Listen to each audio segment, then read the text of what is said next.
Bueno, es una función directa, como vemos, a la tensión, pues no, porque hemos visto, ¿no? Cuanto más tensión le aplicamos, la velocidad aumenta. Entonces, hay una relación directa, ¿no? La velocidad angular es igual a una constante K por el voltaje B que estamos alimentando, ¿no?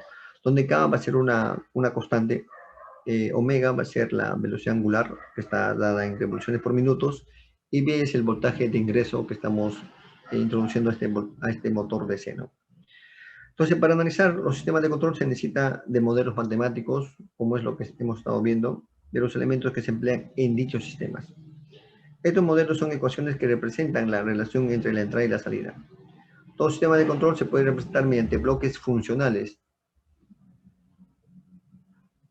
como se muestra en la figura, y se considera que cada bloque posee una función y propiedades únicas, ¿no? Entonces estamos viendo este bloque funcional, esta es la figura 2, y se considera que cada bloque posee una función y propiedades únicas, ¿no? Ahí estamos viendo la variable de entrada, la tensión, y la variable de salida, la velocidad angular, ¿no?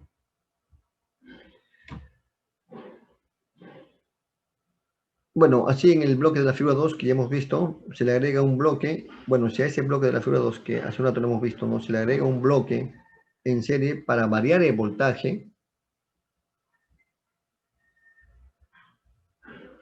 Por ejemplo, un circuito Thevenin con resistencia variable. Entonces el sistema de control será el que se muestra en esta figura 3, ¿no? Que va a consistir de dos bloques funcionales, donde R es la resistencia. Debe ahora establecerse cuál es la relación matemática del primer bloque y relacionarlo con el segundo bloque funcional. Entonces acá nuestro bloque inicial era, obviamente, no, BGB, y ahora de alguna forma estamos agregando un bloque más, ¿no?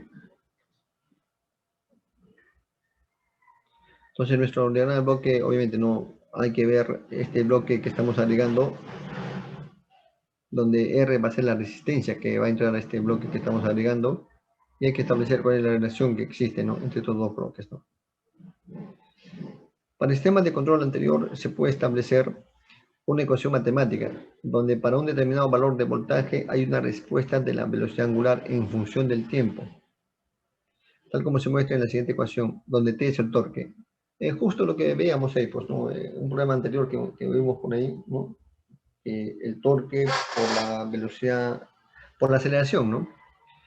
Entonces ahí vemos, esta es la ecuación, ¿no? Torque por la derivada de la velocidad angular respecto al tiempo más la velocidad angular es igual a K por B.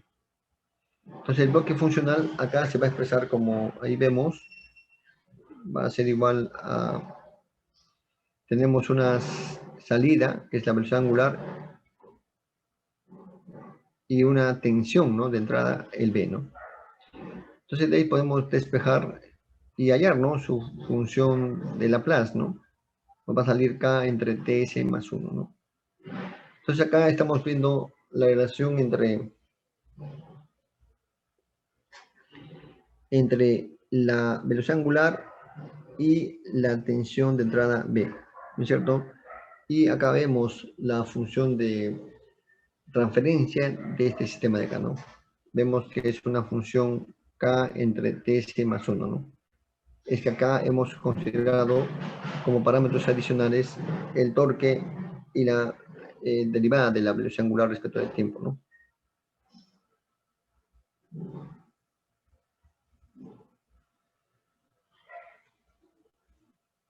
Entonces los modelos matemáticos pueden ser, como hemos indicado, estáticos, ecuaciones algebraicas, omega igual a K por B, o pueden ser dinámicos, donde ya entran derivadas, ¿no? T por la derivada de omega respecto de T más omega igual a K por B. Más adelante se desarrollarán los modelos dinámicos, que ya de una forma lo hemos desarrollado. Los modelos no son únicos y dependen de los objetivos para los cuales los construimos. Ya justo nos hemos adelantado, ¿no? Ya hemos hecho los modelos dinámicos. El espacio-estado es un modelo dinámico, ¿no? Por ello, un mismo sistema puede admitir muchos modelos distintos, ¿no? Una resistencia eléctrica se puede ver como un atenuador de corriente, o como un calefactor, o como un objeto decorativo. Entonces, los modelos de sistemas y sus formas básicas o bloques funcionales son, ahí estamos viendo, ¿no? Si un sistema es mecánico lineal, la resistencia constituye un amortiguador, la inductancia un resorte y la capacitancia la masa, ¿no? En el caso de un sistema mecánico rotacional, la resistencia constituye el amortiguador rotatorio, la inductancia el resorte torsional y la capacitancia el momento de inercia. En un sistema eléctrico, la resistencia es el resistor, la inductancia constituye un inductor y la capacitancia el capacitor. En un fluido hidráulico, la resistencia es la resistencia hidráulica, la inductancia es la inercia hidráulica y la capacitancia hidráulica, ¿no? Entonces acá estamos viendo una comparación con un sistema RLS de los otros sistemas, ¿no? Tanto hidráulico, mecánico y neumático, ¿no? Sistema neumático, la resistencia viene a ser la resistencia neumática, la inductancia, la inercia neumática, el frenado, pues, ¿no? La capacitancia neumática, ¿no? En un sistema térmico vamos a ver la resistencia térmica, que es una resistencia que existe físicamente. No hay una equivalencia en inductancia, pero sí hay una equivalencia en capacitancia, que viene a ser la capacitancia térmica, ¿no?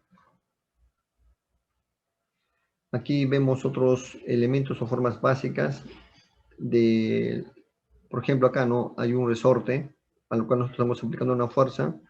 Obviamente, ¿no? Ese resorte lo que va a producir es un cambio de longitud, ¿no? Cuanto más fuerza le aplicamos, más se va a estirar, pues, ¿no?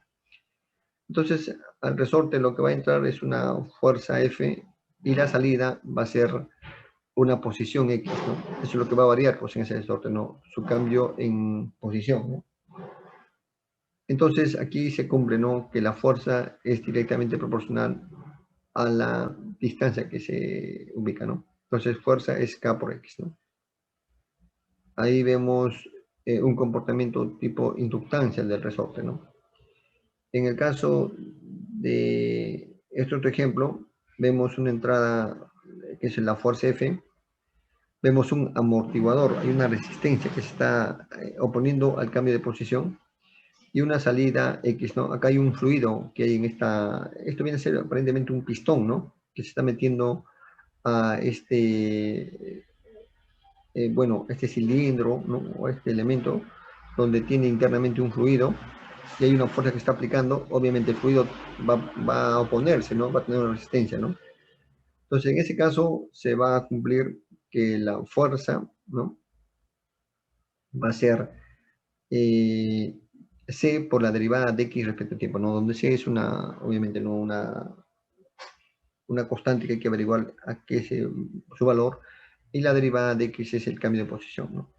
Para el tercer caso tenemos una fuerza que se aplica a una masa y obviamente no, ya sabemos por la ley de Newton, la fuerza es masa por aceleración, pero en este caso la fuerza es la variable de entrada, ¿no? Que se está aplicando a esta masa y la salida obviamente no va a ser el cambio de posición, pues, ¿no? Entonces acá, como dije, por la ley de Newton, fuerza masa por aceleración va a ser igual a masa por la derivada de la velocidad respecto al tiempo, pero la velocidad ya sabemos que es una derivada del espacio respecto al tiempo, ¿no? Entonces finalmente se va a reducir a masa por la derivada, por la segunda derivada del espacio respecto al tiempo, ¿no? Que ya sabemos que es la aceleración. Aquí este bloque tiene un equivalente de capacitancia, ¿no? En el caso del anterior tiene una equivalente de resistencia y el resorte tiene una equivalencia de inductancia, ¿no? Acá hay más modelos mecánicos, cómo se pueden estos modelos establecer su equivalente, ¿no? Acá vemos una masa que está aplicando tanto a un resorte como a un pistón, yo diría eso, ¿no? Es un amortiguador, ¿no? Que está de alguna forma, mientras que el resorte, ¿no? Puede jalarse o, ¿cómo se llama? Puede también aplastarse el resorte. En el otro sí, dependiendo, ¿no? Hacia dónde estamos empujando, puede internamente presentar una fuerza, ¿no? Que lo va, como tiene un líquido, que lo va a frenar, ¿no?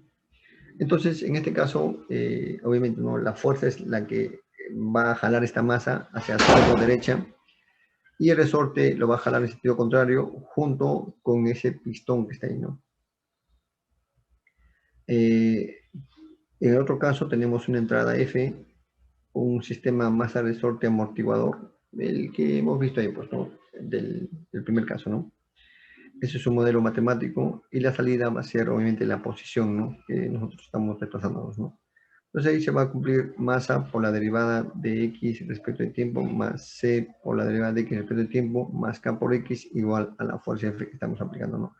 Ese ejemplo de un modelo mecánico, rueda de un automóvil o camión que se conduce sobre un camión, ¿no?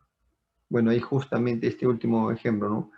Ahí vemos el camino, la llanta, la masa de la suspensión.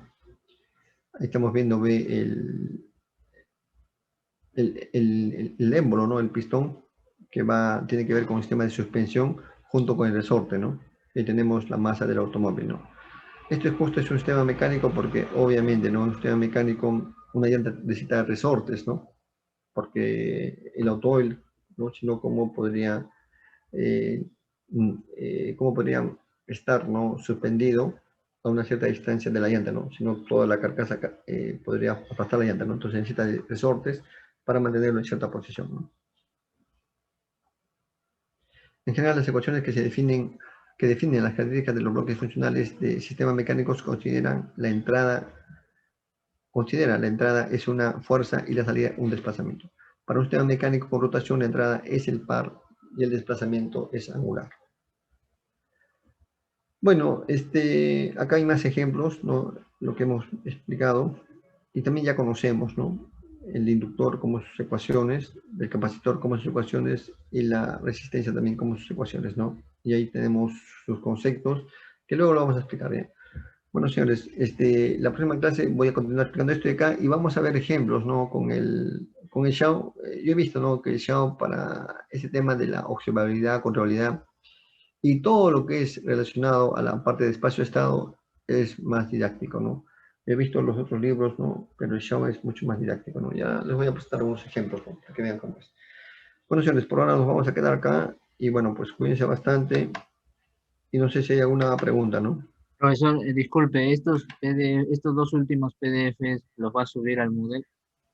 Sí, lo voy a subir a mí, todo lo voy a subir al aula virtual, no se preocupe, ¿no? Sino que también estoy buscando ahí problemas del Xiao para también subirlo y para poder desarrollar la clase de manera adecuada, ¿no? Ahora, como ya tenemos aula virtual, ya pues ahora sí se puede subir. No olviden que la semana pasada estábamos con esa limitación, ahora sí no hay problema, ¿no?